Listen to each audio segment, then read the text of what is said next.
The BBC has released a new documentary presented by journalist Louis Theroux called The Settlers. It focuses on the figures behind the movement to make the West Bank and Gaza Jewish and to purge the areas of Palestinians. One of those figures is Daniela Weiss, known as the godmother of Israel's settler movement. She's the founder of the Nashallah Settlement Movement. That's a group that has the explicit backing of several politicians in the Netanyahu government. Now, in one interview, Weiss revealed her political understanding of that movement. Do you have influence over government? No question. Who did all this? Can you call Netanyahu?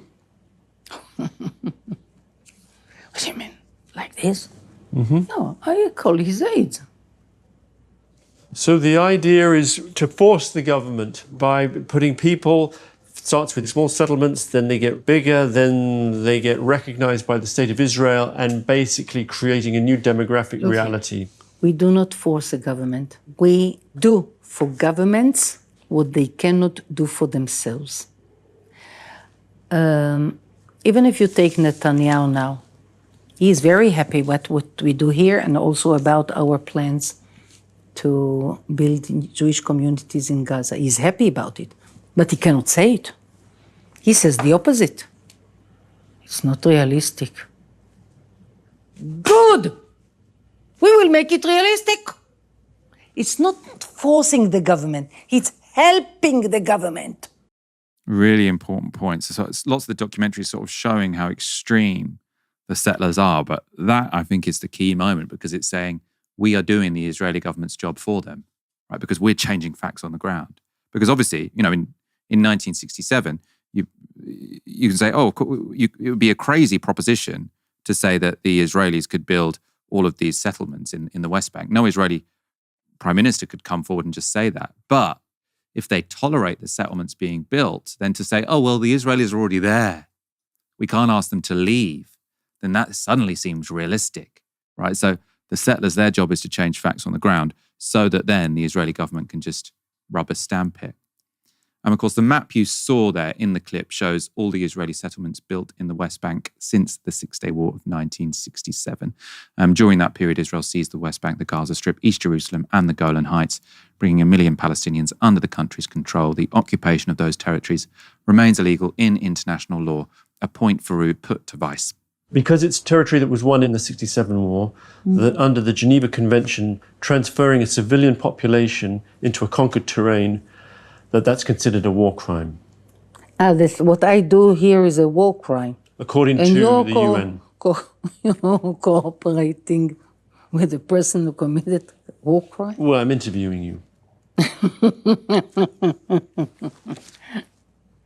It's a light felony. It's a light felony. All right, so you can see how this is a nudge, nudge, wink, wink. We're not supposed to do it, but everyone does it. It's a bit like speeding. I've used this example before on the show. We're not supposed to go at 35 miles an hour. You're not supposed to, on a motorway, go at 72 miles an hour, but sort of everyone does it. What are you going to do? She's like, you're not supposed to illegally settle other people's land and kick them off based on their ethnicity. You're not supposed to do ethnic cleansing, but, in Israel, minor felony. Who doesn't do it? And Weiss, of course, isn't satisfied with just settling the occupied West Bank. Gaza was also settled by Israelis until 2005, when the Israeli government decided to disengage from the Strip. 21 settlements were torn down, and instead Gaza was placed under permanent siege. But Weiss has made no secret of her plans to help Israeli settlers return to Gaza. In November last year, Israeli soldiers helped Weiss to enter Gaza so she could scout out potential locations for future settlements. That's an idea she remains committed to. And at one point during the documentary, Theroux follows Weiss to a meeting with a group of rabbis and potential settlers at a viewing point near the Gaza border. There they survey the smoking territory and making plans to move Israelis in once, as they see it, the Strip is emptied of Palestinians. Afterwards, accompanied by a military convoy, Theroux's car follows Weiss's vehicle. Suddenly, she veers off the road and makes a dash for the Gaza border. Moments later, military vehicles intercept her, blocking her path to the enclave. Later in the documentary, Theroux asked Weiss what she was trying to do. I wanted to show the rabbis that Gaza is not something beyond reach. Would you say October 7th made people more receptive to your message and to your point of view? no doubt. The October 7th naturally made people more receptive to the idea of the Great Israel. But the next step, Jewish settlements in Gaza, is a very difficult step that demands a lot of work. You have to influence the leftists, the government, the nations of the world, using the magic system, Zionism.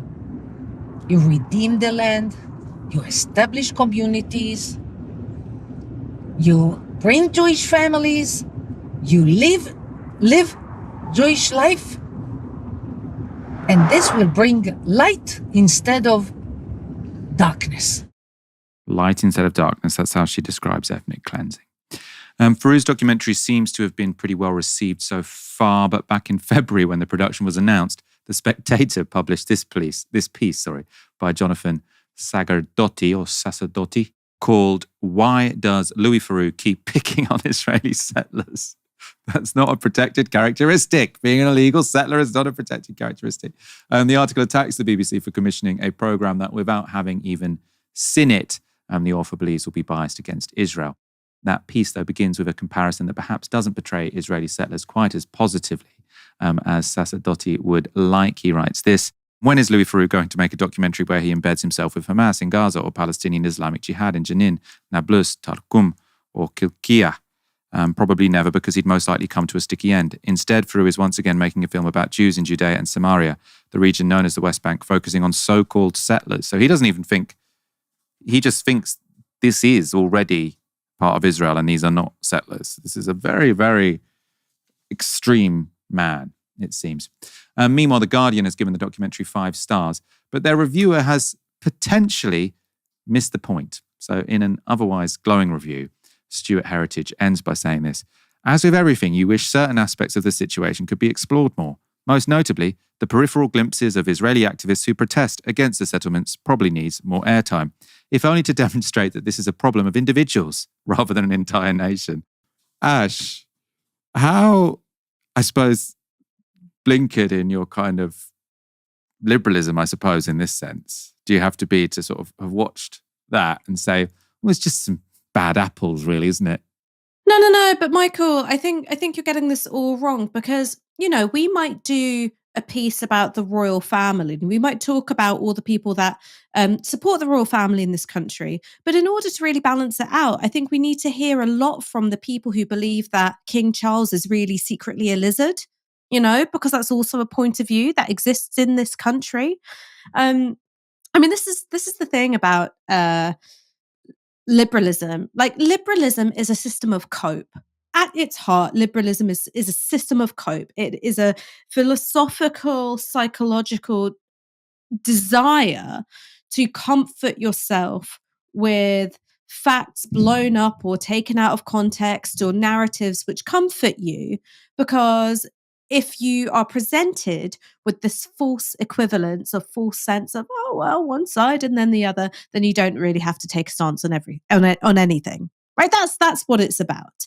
Yes, there are some people in Israel who protest against the occupation. Yes, there are some people, there's been a more popular movement against Netanyahu, which is, by the way, much bigger than the one that opposes the occupation.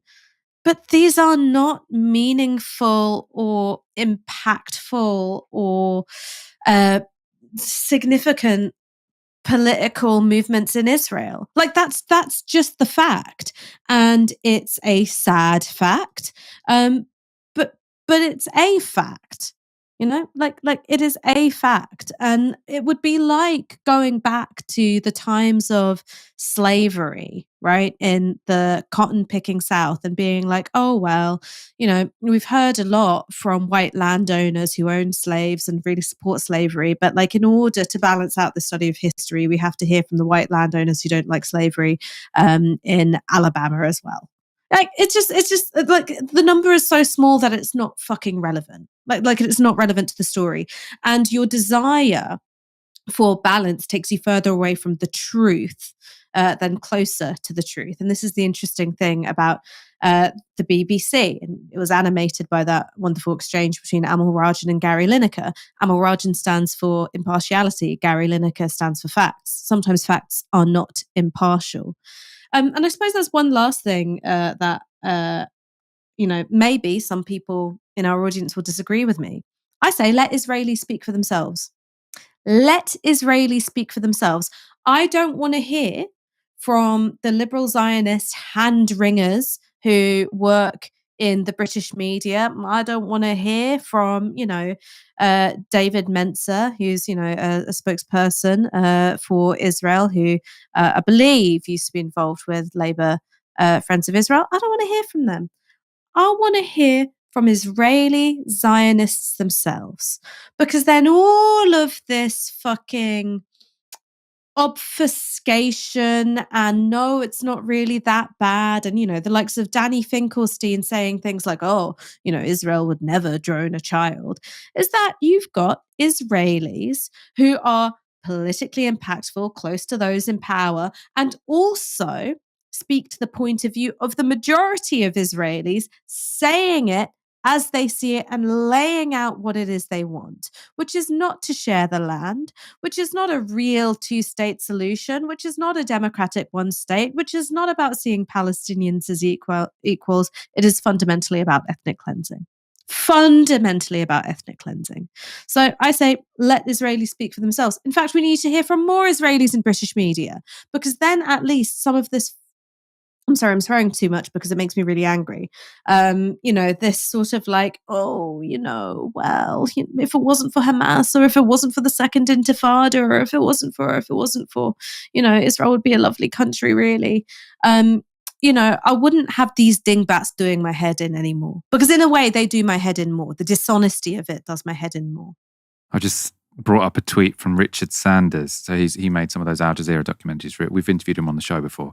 So he shared a Daily Mail review, which gave it 2 stars because they said about Louis Theroux, his interviewees are carefully chosen to reinforce the BBC narrative that Israelis are the oppressors and Palestinians their victims.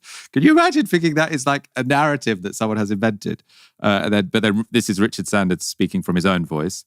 So this is the Al Jazeera, he's a freelance producer, but does a lot for Al Jazeera. Says, some years ago, I made a film on the West Bank. I tried very, very, very hard not to choose settlers who were instantly loathsome racists. My God, it was a struggle.